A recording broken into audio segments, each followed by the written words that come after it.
ધોરણ 4 વિષય ગણિત એમાં આપણે એકમ 3 જોતા હતા ભોપાલનો પ્રવાસ. એમાં આપણે ગયા વિડિયોમાં જોયું હતું કે નર્મદા નદીના પુલ પરથી પસાર થતી હતી અને એમાં આપણે નર્મદા નદીના પુલની લંબાઈ જોઈ કેટલી હતી 756.82 જેવી હતી ને બરાબર ને. તો 756.82 હતી તેમાં 5 મીટરની એક બસ તો કેટલી બસ ઊભી કરવાની આપણે વાત કરી હતી 151. પછી એની લંબાઈની આપણે લંબાઈની વાત કરી હતી ને તો 40 મીટર ઊંચી હોય નીચે સપાટી છે ત્યાં પાણીની પુલથી 40 મીટર નીચે છે પણ ચોમાસામાં એ પુલથી 15 મીટરની પહોંચી જાય છે એટલે એટલું પાણી વધી જાય છે બરાબર ને. તો તમે કોઈ આવી રીતે પડી જાય નર્મદા પાણીની અત્યારની સપાટી અને ચોમાસાની સપાટીમાં કેટલો તફાવત છે તો બંનેમાં તો અત્યારે 40 છે ચોમાસામાં કેટલી 15 તો તફાવત કેટલો છે તો 40 માંથી 15 બાદ કરવા પડે એટલે બાદ બાકી કરવાની તો 40 માંથી 15 બાદ કરો તો 25 જવાબ આવે. કેટલો જવાબ આવે 25 જવાબ આવે છે. તો અહીંયા શું લખવાનું ખાલી જગ્યામાં 25 મીટરનો તફાવત છે. થોડા બાળકો થોડો સમય માટે નદી વિશે વાતો કરતા હતા એટલે વાતો કરતા હતા નદી વિશે વાતો કરતા હતા અને અચાનક જ બસ ઝાટકા સાથે ઊભી રહી ગઈ. ઝાટકામાંની બસ ઊભી થઈ ગઈ. ઓ પેટ્રોલ પંપ બે બસમાં ઇંધણ પુરાવાની જરૂર હતી. ઓ લ્યો પેટ્રોલ પંપ ઉપર આવી ગઈ. બસ હોય તો ડીઝલ પુરાવવું પડે ને તો પેટ્રોલ પંપ ઉપર આવી ઊભી રાખી પડે એટલે બે બસમાં ઇંધણ એટલે કે ડીઝલ પુરાવવાનું જરૂર હતી. બધી બસ લાઈનમાં ઊભી રહી ગઈ. બાળકો બારીમાંથી જોક બહાર કાઢીને બસમાં ડીઝલ કેવી રીતે ભરાય છે તે જોઈ રહ્યા હતા. બાળકો બારીમાંથી બહાર મોં કાઢીને જોઈ રહ્યા હતા કે ભાઈ જોઈ રહ્યા હતા કે ડીઝલ કેવી રીતના ભરાય છે તે જોઈ રહ્યા હતા. તો કેટલાક બાળકો તે ખૂબ જ નજીકથી જોવા બસની બહાર નીચે ઉતરે. બીજા ઘણા બાળકો હતા કે જે બસની બહાર નીચે ઉતરી નજીકથી જોવા લાગ્યા. દરેક બસમાં ડીઝલ પુરાવા 15 મિનિટ લાગી. કેટલી લાગી દરેક બસમાં? એક બસમાં 15 મિનિટ લાગી ડીઝલ પુરાવામાં. દરેક બસમાં ડીઝલ પુરાવામાં 15 મિનિટ લાગી. તો આવી બે બસ હતી તો તેઓને ત્યાં લગભગ ખાલી જગ્યા મિનિટ ઉભા રહ્યા મતલબ કે તેઓ ખાલી જગ્યા મિનિટ મોડા પડશે. તો કેટલી મિનિટ ઉભા રહ્યા તો 30 મિનિટ ઉભા રહ્યા. એક બસમાં 15 તો બે બસમાં 30 15 + 15 15 દુ 30 એટલે કે 30 મિનિટ ઉભા રહ્યા. એટલે કે તેઓ 30 મિનિટ મોડા પડશે. કેટલા મિનિટ મોડા પડશે 30 મિનિટ મોડા પડે. ઓ બસનું પેટ બહુ મોટું છે. બસનું પેટ બહુ મોટું છે. કેટલા લીટર 100 લીટર તો થઈ ગયું. કેટલા લીટર 100 લીટર થઈ ગયું. તો આપણે 5500 રૂપિયા ડીઝલના ચૂકવવા પડશે. નીચે ઉપર લીટર બતાવતા હોય નીચે પૈસા બતાવતા હોય તો નીચે પૈસા પણ બતાવતા હોય. 100 લીટરના કેટલા રૂપિયા છે 5500 રૂપિયા પુરાવા પડે. ચિત્રમાં જોઈને શોધો કે 1 લીટર ડીઝલનો ભાવ કેટલો હશે તો 5500 ભાગ્યા 100 કરવા પડે. તો 5500 ભાગ્યા 100 કરીએ તો આપણને આ 2 મીટર જતા રહ્યા 2 મીટર જતા કેટલા વધે 55 વધે છે. તો 1 લીટરનો ભાવ કેટલો થશે 5500 રૂપિયા થશે. તો પછી આપણે શું કરવું પડે 55 નો 100 એ ભાગાકાર કરવો પડે. એટલે કે 55 1 લીટરનો ભાવ 55 રૂપિયા થશે. બસમાં ડીઝલ પુરાતું હતું ત્યારે કેટલાક બાળકો પેટ્રોલ પંપની નજીક બાથરૂમ જવા લાગ્યા. પેટ્રોલ પંપની નજીક બાથરૂમ જવા લાગ્યા. એમને બાથરૂમની બહાર આવતા કેટલો સમય લાગ્યો? બાથરૂમ જવા ગયા હોય એટલે એમને સમય લાગ્યો હોય ને તો કેટલો સમય લાગ્યો? તો એ 10-15 મિનિટ તો લાગે છે બાળકો ગયા હોય એટલે કે 15 મિનિટ જેટલો સમય લાગ્યો. અમને શૌચાલયમાં એક બસમાં ડીઝલ પુરાવા જેટલો સમય લાગ્યો. શું કહે છે? અમને શૌચાલયમાં એક બસમાં ડીઝલ પુરાવા જેટલો સમય લાગે. તો એક બસમાં કેટલી ડીઝલ પુરાવા કેટલો સમય લાગે તો 15 મિનિટ. તો એમને બહાર આવતા 15 મિનિટ થઈ. બરાબર ને. તો ખબર પડી ગઈ ને એક બસમાં 15 મિનિટ ડીઝલ પુરાવામાં થઈ ગઈ. તો બાળકોને પણ બાથરૂમની બહાર આવતા કેટલો સમય લાગ્યો 15 મિનિટ લાગી. ભીમબેટકા તરફ હવે બસ ડીઝલ પુરાઈને કઈ બાજુ જવા લાગી ભીમબેટકા તરફ. કારણ કે પહેલા ભીમબેટકા આવતું પછી ભોપાલ આવતું હતું. બસમાં ડીઝલ પુરાવ્યા બાદ ફરીથી મુસાફરી શરૂ થઈ. બસમાં ડીઝલ પુરાવ્યા પછી બધા મુસાફરી ચાલુ થઈ. હવે બાળકોને કહેવામાં આવ્યું કે આપણે ભીમબેટકા ઉભા રહીશું. હવે આપણે ચિંતા ક્યાં જઈને પુરાવાનું ભીમબેટકા જઈને ઉભા રહેવાનું છે. અંજર ભીમબેટકા શું છે તો ભીમબેટકા શું છે એ પૂછે તો રેણાબેન આ સ્થળ 10,000 વર્ષ પહેલા લોકો દ્વારા બનાવેલી ઘણી બધી ગુફાઓ અને ગુફા ચિત્રો છે. ત્યાં જે ગુફાઓ છે અને ગુફાઓમાં ચિત્રો બનાવેલા કે ગુફા ચિત્રો છે. શું 10,000 વર્ષ હું 1000 વર્ષ પહેલાનું પણ વિચારી શકતો નથી. એટલે કે હું 1000 વર્ષ પહેલાનું પણ આપણે વિચારી શકતા નથી. ઓકે, ઓ 1000 વર્ષ ઘણું બધું કહેવાય.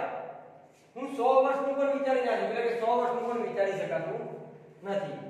ગૌરી, હું 100 વર્ષનું વિચારી શકું કારણ કે મારા પપ્પાના દાદી 100 વર્ષના છે. એટલે કે મારા પપ્પાના દાદી છે કેટલા છે?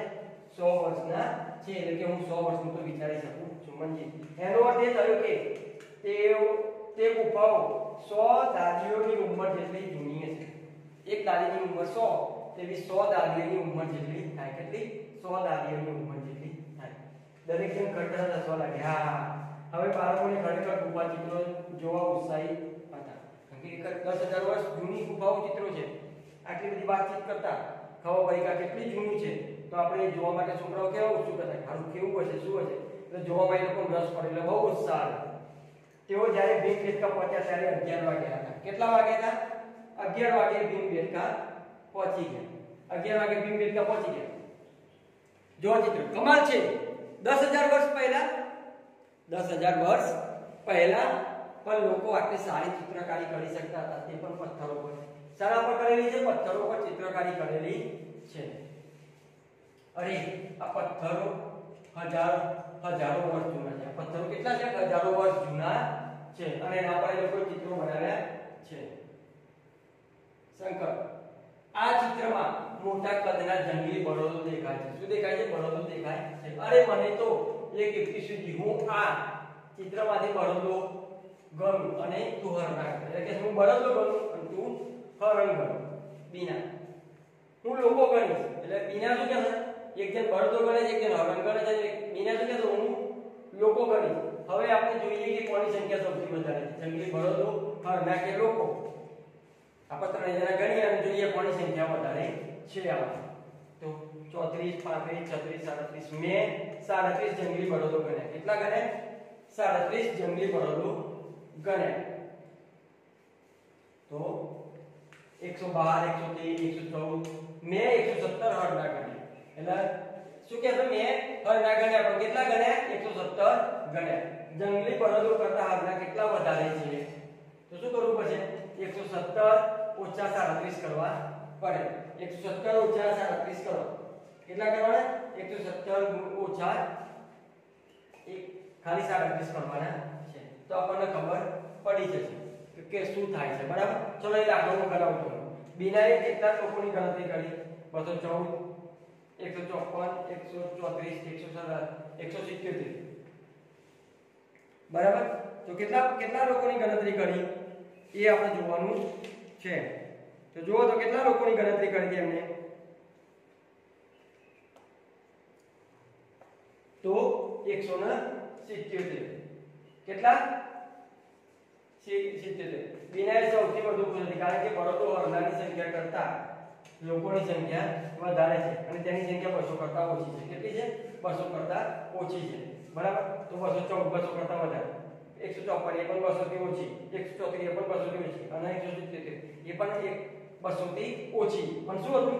આ બંને કરતા ખુશ હતી. એટલે કે 177 સંખ્યા એની લોકોની હતી. બરાબર ને? ભૂમિયાએ કહ્યું કે ત્યાં કુલ 600 કરતા પણ વધારે ગુફા ચિત્રો છે. કેટલા છે? 600 કરતા વધારે ગુફા ચિત્રો છે. હવે ભીમબેટકાથી નીકળવાનો સમય થઈ ગયો. હવે લોકો ભીમબેટકાથી નીકળવાનો સમય થઈ ગયો. પણ આપણે અહીંયા જોઈએ 117 અને 37 ની બાદબાકી કરી જોઈએ તો આપણને ખબર પડે કે હરણા બળદો કરતા હરણા કેટલા વધારે છે.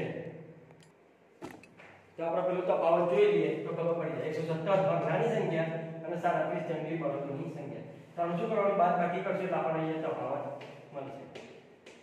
કોણ? એટલે કે હરણાની સંખ્યા, હરણા કેટલા વધારે છે એ મળશે. બરાબર ને? તો હરણા કેટલા વધારે છે એ આપણને અહીંયા શોધવાનું છે. તો કેટલા વધારે છે જોઈ લઈએ. 7 માંથી 7 જાય તો 0. 1 માંથી 3 જાય ના જાય તો શું કરવું પડે? 10 અને અહીંયા 0. તો 10 માંથી 3 જાય તો 10 માંથી 3 જાય તો કેટલા થાય? 10 માંથી 3 જાય તો કેટલા થાય? બોલો હાલો. 10 માંથી 3 જાય તો કેટલા થાય?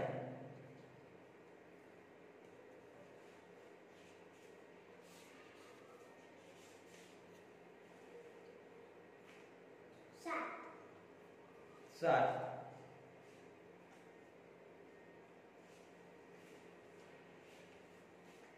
10 માંથી 3 જાય તો 7, તો 10 માંથી 3 જાય તો 7 થાય. અને આપણે શું કરવાનું છે? 10 ને 1 11, 11 માંથી 3 જાય તો 11 માંથી 3 જાય તો 8. કેટલા વધે? 8. એટલે કે 80 જવાબ આવે. તો કેટલા થાય? 80. જો 10 માંથી 3 કરીએ તો 7, અને 1 છે 10 ને 1 11, 11 માંથી 3 જાય તો 8. એટલે કે ટોટલ 80 હરના વધારે છે. કેટલા છે? 80 હરના વધારે છે. તો હવે આપણે આગળ જોઈએ. તો આપણે જોયું હવે કે કેટલી તફાવત હતો, બરાબર ને? 80 હતો. હવે આપણે આગળ જોઈએ.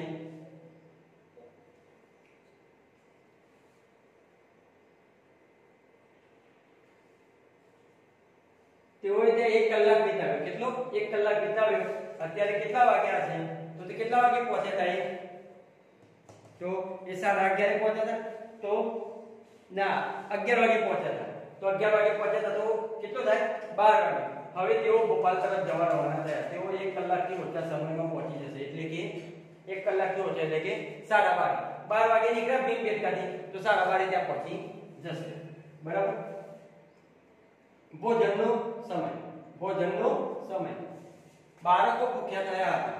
બાળકો ભૂખ્યા થયા હતા એટલે બધાને પોતાના નાસ્તાના ડબ્બા ખોલ્યા. શું કર્યું? બધા બાળકો ભૂખ્યા થયા હતા એટલે બધાને શું કર્યું? પોતાના નાસ્તા ખોલ્યા.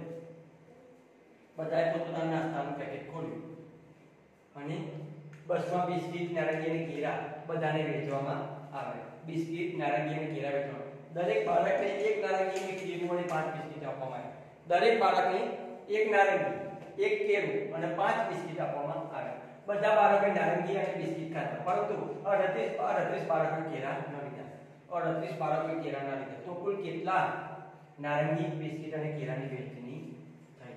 કુલ કેટલા કેળાના બિસ્કિટની